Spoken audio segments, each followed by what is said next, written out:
మేమైతే తంతడు బీచ్కి వచ్చాం. నేను మా అక్క మా బావ ముగ్గురు వచ్చాం. అలాంటి బీచ్కి వెళ్ళారు గైస్. చాలా బాగుంది. ఇక్కడ లొకేషన్ అయితే చాలా కూల్గా ఉంది.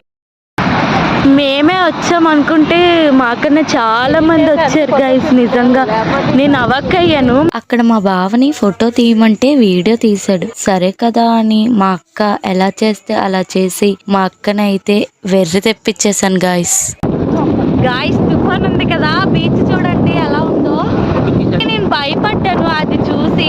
చాలా దారుణంగా ఉంది గాయస్. చూడండి చూడండి గాయస్ ఎలా ఉందో చూడండి ఒకసారి. అలలు ఎలా వస్తున్నాయంటే నిజంగా నేను భయపడుతున్నాను గైస్. ఫస్ట్ టైం ఇలా నేను చూడటం. చాలా చలేస్తుంది గైస్. వీళ్ళు కూడా చూడండి. బావా నాకు ఒక వీడియో తీయు అంటే వీడియో తీసాడు. అయితే అక్కడ పోలీసులు ఉన్నారు. ఎందుకంటే అలలు పెద్దవి కావటం వలన బీచ్ లోకి ఎవరిని పంపించడం లేదు. మరికొన్ని వీడియోస్ గురించి మన పేజ్ ని ఫాలో చేయండి. ఇంకా బీచ్ లో ఎంజాయ్మెంట్ చాలు అని చెప్పి వాళ్ళంటే సరే అని చెప్పి వచ్చేసా. Bye. Bye. Love you all.